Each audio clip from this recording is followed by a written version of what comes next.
Welcome back to BCA tutorials. ഇന്ന് നമ്മൾ discuss ചെയ്യുന്നത് MS പവർ പോയിന്റിലെ സ്ലൈഡ് ഷോ എന്ന പാർട്ടാണ്. ഓക്കെ, നമ്മൾ already insert, design, transitions, animations ഇതൊക്കെ ഓൾറെഡി ഡിസ്കസ് ചെയ്തതാണ്.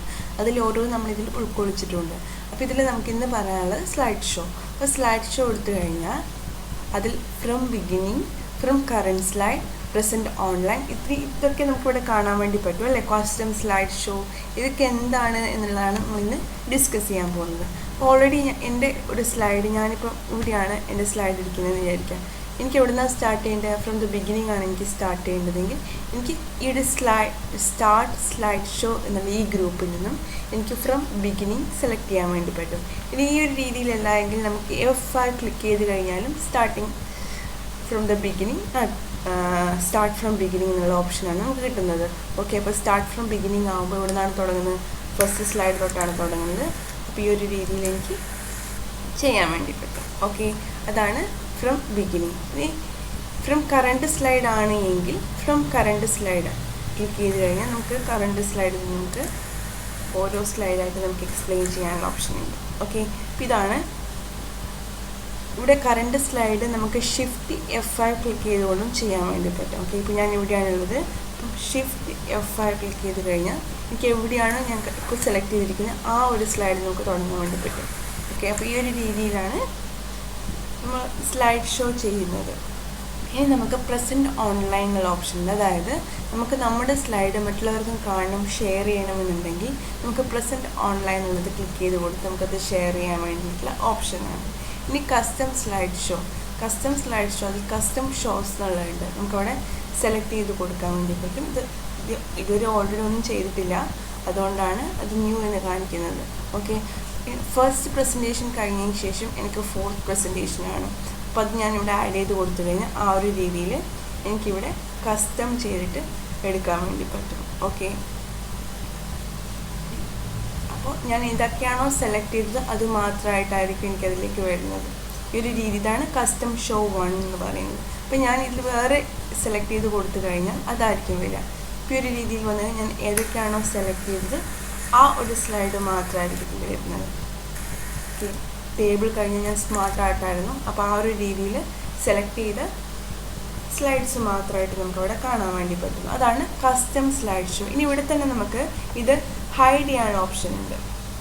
ഓക്കെ, ഈ ഒരു ഇത് സെലക്ട് ചെയ്ത് കഴിഞ്ഞാൽ ഇവിടെ ഹൈഡ് സ്ലൈഡ് കൊടുത്തു കഴിഞ്ഞാൽ പ്രസൻറ്റേഷൻ ടൈമിൽ ആ ഒരു സ്ലൈഡ് നമുക്കവിടെ പ്രസൻറ്റ് ചെയ്യാതെ നമുക്കത് ഹൈഡ് ചെയ്യാൻ വേണ്ടിയിട്ടുള്ള ഓപ്ഷനാണ് ഹൈഡ് സ്ലൈഡ് എന്ന് പറയുന്നത്. ഇത് റൈറ്റ് ക്ലിക്ക് അടിച്ച് കഴിഞ്ഞാൽ ഏറ്റവും താഴെ നമുക്ക് കാണാൻ വേണ്ടി പറ്റും. അതുപോലെ തന്നെ സെറ്റപ്പിൽ നമുക്ക് ആ ഹൈഡ് സ്ലൈഡ് കാണാൻ വേണ്ടി പറ്റും. ഓക്കെ, അതാണ് ഇവിടെ ഉള്ളത്. ഇനി നെക്സ്റ്റ് റിഹേഴ്സ് ടൈമിംഗ്, അതുപോലെ റെക്കോർഡ് സ്ലൈഡ് ഷോ ആണ്. ഇത് നമുക്ക് ക്ലിക്ക് ചെയ്ത് കഴിഞ്ഞാൽ നമുക്ക് നമ്മുടെ ടൈമിംഗ് സെറ്റ് ചെയ്യാൻ വേണ്ടി പറ്റും. നമ്മളൊരു ടൈം വെച്ചാണ് നമ്മൾ പ്രസൻറ്റേഷൻ ചെയ്യുന്നത് എങ്കിൽ അതിന് വേണ്ടിയിട്ടുള്ള ഓപ്ഷനാണ് ഇവിടെ കൊടുത്തിരിക്കുന്നത്. പ്ലേ നരേഷൻസ്, യൂസ് ടൈമിംഗ് ഇതൊക്കെയാണ് സെലക്ട് ചെയ്ത് കൊടുത്തുകൊണ്ട് നമുക്ക് ചെയ്യാൻ വേണ്ടി പറ്റും. അതായത് റെക്കോർഡ് സ്ലൈഡ് ഷോ കൊടുത്ത് സ്റ്റാർട്ട് റെക്കോർഡിംഗ് ഫ്രം ബിഗിനിങ് കൊടുക്കുക, സ്റ്റാർട്ട് റെക്കോർഡിംഗ് ചെയ്യുക. ഇത് വെച്ചിട്ട് നമുക്ക് നമ്മുടേതായിട്ടുള്ള രീതിയിൽ സ്റ്റാർട്ട് ചെയ്യാൻ വേണ്ടി പറ്റും. ഇവിടെ നിങ്ങൾക്ക് സ്റ്റാർട്ട് ചെയ്ത് കാണാൻ വേണ്ടി പറ്റും. ഈ ഒരു രീതിയിൽ നമുക്കിത് റെക്കോർഡ് ചെയ്യാനുള്ള ഓപ്ഷൻ ഇവിടെ ഉണ്ട്. ഓക്കെ, ഇതാണ് ഇത്രയും കാര്യങ്ങളാണ് ഇതിൽ പറയാനുള്ളത്. ദെൻ ഇനി ഇങ്ങനെ നമ്മൾ സ്ലൈഡ് ഷോ ചെയ്യുന്ന സമയത്ത് ഇതിന് ടൈമിംഗ് ഉണ്ട്. ഓക്കെ, ഓരോന്നും നമുക്ക് ട്രാൻസിഷൻ വെച്ച് നമ്മൾ പറഞ്ഞു, ഓൾറെഡി ടൈമിംഗ് വെച്ചിട്ടാണ് നമ്മൾ പറയുന്നത്. അപ്പോൾ നമുക്ക് ഓൾറെഡി ടൈമിംഗ് ആണെങ്കിൽ ആ ഒരു രീതിയിൽ നമുക്കിവിടെ ട്രാൻസിഷൻ കൊടുത്ത് ചെയ്യാൻ. ഞാൻ ഓൾറെഡി ട്രാൻസിഷൻ കൊടുത്തിട്ടുണ്ട് എന്ന്, അതുകൊണ്ടാണ് ഇവിടെ നിങ്ങൾക്ക് ഇത് സ്റ്റാർ സിമ്പിൾ കാണാൻ വേണ്ടി പറ്റുന്നത്. ഓക്കെ, ഇവിടെ ഞാൻ ഓരോ ഡിഫറെൻറ്റ് ഓപ്ഷൻസ് ഇവിടെ നോക്കി. എന്തൊക്കെയാണ്? Insert picture, table, chart, smart art, അതുപോലെ തന്നെ പിക്ചറിൽ തന്നെ നമ്മളത് ട്രിം ചെയ്തെടുത്തതാണ്, അതുപോലെ ഓൺലൈൻ ത്രൂ എടുത്തതാണ്. ഇവിടെ ഇത് വീഡിയോ പ്രസൻറ്റേഷനാണ്. ഓക്കെ, ഇപ്പോൾ ഈ ഒരു രീതിയിൽ നമുക്ക് വീഡിയോ ആണെങ്കിൽ എങ്ങനെ മനസ്സിലാക്കാതെ സെലക്ട് ചെയ്ത് കൊടുത്താൽ ഇവിടെ വീഡിയോ ടൂൾസ് കാണാൻ വേണ്ടി പറ്റും. ആ ടൂൾസിൽ നമുക്ക് ഫോർമാറ്റ് ചെയ്യാനുള്ള ഓപ്ഷൻ ഉണ്ട്, അത് എങ്ങനെ പ്രസൻറ്റ് ചെയ്യണം എന്നുള്ള ഓപ്ഷൻ ഉണ്ട്, അതനുസരിച്ചിട്ട് ചെയ്യാൻ വേണ്ടി പറ്റും. ഓക്കെ, ഇവിടെ നമുക്ക് സെലക്ട് ചെയ്ത് കൊടുക്കാം. ക്രോപ്പ് കൊടുത്തു കഴിഞ്ഞാൽ നമുക്ക് ആ ഒരു രീതിയിൽ ക്രോപ്പ് ചെയ്ത് ഇവിടെ കിട്ടും.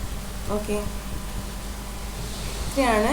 ഇനി ഇതിൽ തന്നെ പ്ലേ ബാക്ക് എടുത്തു കഴിഞ്ഞാൽ, ടൂൾസിൽ പ്ലേ ബാക്ക് എടുത്തു കഴിഞ്ഞാൽ നിങ്ങൾക്ക് ഇവിടെ മുതൽ എങ്ങനെയാണ് ഫീഡ് ചെയ്യേണ്ടതെന്നുള്ളതാണ് നിങ്ങൾക്ക് ഇവിടെ. അതുപോലെ ട്രിം ഓപ്ഷൻ ഉണ്ട്. ട്രിം വീഡിയോ എടുത്തു കഴിഞ്ഞാൽ നിങ്ങൾക്കിവിടെ ഇത് സ്റ്റാർട്ടിംഗ് ആണ്, ഇത് എൻഡിങ് ആണ്. ഇത് ഓൾറെഡി ഉള്ളതിൽ ഞാൻ ഓൾറെഡി ട്രിം ചെയ്തിരിക്കുകയാണ്. അപ്പോൾ നമുക്കിത് സ്റ്റാർട്ടിംഗ് ഇവിടെ നിന്നാണ് കൊടുക്കേണ്ടതെങ്കിൽ ആ ഒരു രീതിയിൽ സ്റ്റാർട്ട് ചെയ്ത് കൊടുക്കാം. ഓക്കെ അടിച്ചു കഴിഞ്ഞാൽ അവിടെ നിന്നായിരിക്കും നമ്മൾ ട്രിം ചെയ്ത് വരുന്നത്. ദെൻ നമുക്കിവിടെ ലൂപ്പ് അണ്ടിൽ സ്റ്റോപ്പ്. ഈ ഒരു ഓപ്ഷൻ എന്താണെന്ന് വെച്ച് കഴിഞ്ഞാൽ നമുക്ക് വീണ്ടും ആ ഒരു ലൂപ്പിലേക്ക് കയറി നമ്മൾ കണ്ടിന്യൂസ് ആയിട്ട് ഇപ്പോൾ ലാസ്റ്റ് സ്ലൈഡിൽ എത്തിക്കഴിഞ്ഞാൽ വീണ്ടും അത് ഫസ്റ്റ് സ്ലൈഡ് തൊട്ട് തുടങ്ങും. ആ ഒരു രീതിയിൽ വരാൻ വേണ്ടിയിട്ടാണ് നമ്മളത് ചെയ്യുന്നത്. അതാണ് അത് ലൂപ്പിംഗ് ഉള്ള ഓപ്ഷൻ തന്നിരിക്കുന്നത്. ഇനി മറ്റൊരു കാര്യത്തിൽ പറയാനുള്ളത് യൂസ് ടൈമിംഗ് ഉണ്ട്. അതുപോലെ ട്രാൻസിഷൻസിൽ നിങ്ങൾക്കിവിടെ കാണാൻ വേണ്ടി പറ്റുന്നത് ഓൺ മൗസ് ക്ലിക്ക്, അതുപോലെ ആഫ്റ്റർ ഇത്. അപ്പോൾ ഏതാണ് നമുക്ക് സെലക്ട് ചെയ്യേണ്ടത്? മൗസ് ക്ലിക്ക് ആണെങ്കിൽ ആ ഒരു രീതിയിൽ വരും, അതല്ല എങ്കിൽ ആഫ്റ്റർ 89 seconds. അപ്പോൾ അത്രയും ടൈം കഴിഞ്ഞ് നമുക്ക് ഓട്ടോമാറ്റിക്കായിട്ട് ഈ സ്ലൈഡ് ചേഞ്ച് ചെയ്യാനുള്ള ഓപ്ഷനാണ്. ഓക്കെ, അപ്പോൾ ഞാനിപ്പോൾ F5 ക്ലിക്ക് ചെയ്ത് കഴിഞ്ഞാൽ സ്റ്റാർട്ടിങ് തൊട്ടാണ് തുടങ്ങുന്നത്. ഞാൻ ഓൾറെഡി റെക്കോർഡ് ചെയ്തതാണ്. ഓക്കെ, റെക്കോർഡ് ചെയ്ത് വരുമ്പോൾ എന്ത് സംഭവിക്കും? എന്താണ് വരുന്നത്? ആ ഒരു റെക്കോർഡ് ചെയ്ത സൗണ്ടാണ് അതിലേക്ക് കാണാൻ വേണ്ടി പറ്റുക, കേൾക്കാൻ വേണ്ടി പറ്റുക. ദെൻ ഇത് ഓരോന്നായിട്ട് ഇത് ഓട്ടോമാറ്റിക്കായിട്ട് ചേഞ്ച് ആവുന്നതാണ്. ഓക്കെ, മൗസ് ക്ലിക്കിലൂടെ നമുക്ക് ആ ഒരു രീതിയിൽ ചേഞ്ച് വരുത്താവുന്നതാണ്.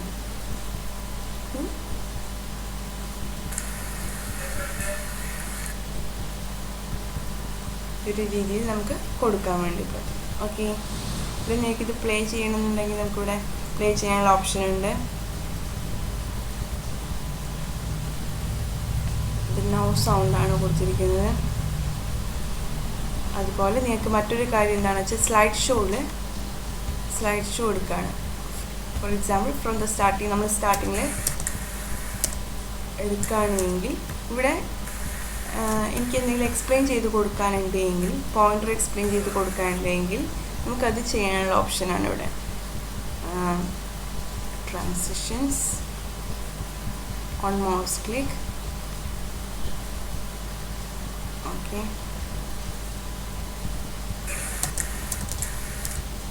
ഇതിൽ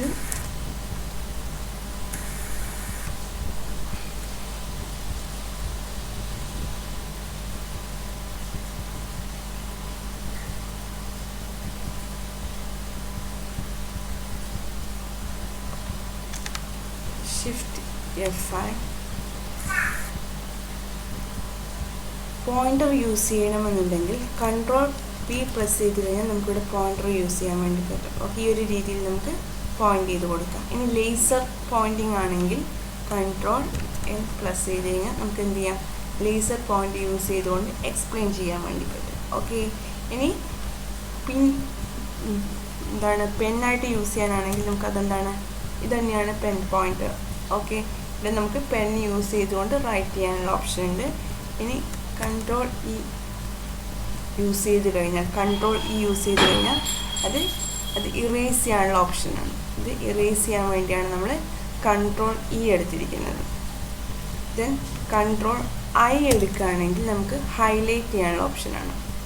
ഓക്കെ, ഈ ഒരു രീതിയിൽ നമുക്ക് ഹൈലൈറ്റ് ചെയ്ത് കൊടുക്കാം. ഇത്രയാണ് ഈ ഒരു സ്ലൈഡ് ഷോൻ്റെ കേസിൽ പറയാനുള്ളത്. ഓക്കെ, കൺട്രോൾ P കൊടുക്കുന്ന പോയിൻ്റർ അല്ലെങ്കിൽ പെൻ യൂസ് ചെയ്യാൻ വേണ്ടിയിട്ടാണ്. അതുപോലെ കൺട്രോൾ E ഇറേസ് ചെയ്യാൻ വേണ്ടിയിട്ടാണ്. ദെൻ നമുക്ക് ജസ്റ്റ് I കൊടുക്കുന്നത് ഹൈലൈറ്റ് ചെയ്യാൻ വേണ്ടിയാണ്. ഓക്കെ, നെക്സ്റ്റ് കൺട്രോൾ A കൊടുത്തു കഴിഞ്ഞാൽ നമുക്ക് നേരെ തിരിച്ച് ആരോയിലേക്ക് വരാൻ വേണ്ടി പറ്റും. അതിന് വേണ്ടിയിട്ടാണ് കൺട്രോൾ A യൂസ് ചെയ്യുന്നത്. ഈ കൺട്രോൾ I ആണെങ്കിലോ അത് ഹൈലൈറ്റ് ചെയ്യാൻ വേണ്ടി യൂസ് ചെയ്യുന്നതാണ്. ഓക്കെ, ഈ ഒരു രീതിയിൽ നമുക്ക് ഓരോന്നായിട്ട് ചെയ്യാൻ വേണ്ടി പറ്റും. നമ്മളവിടെ ക്ലിക്ക് ചെയ്ത് കൊടുത്താൽ തന്നെ നമുക്കതവിടെ ഇറേസ് ചെയ്ത് കിട്ടുന്നതാണ്. അപ്പോൾ ഇത്രയാണ് സ്ലൈഡ് ഷോയിൽ പറയാനുള്ളത്. Okay, thank you.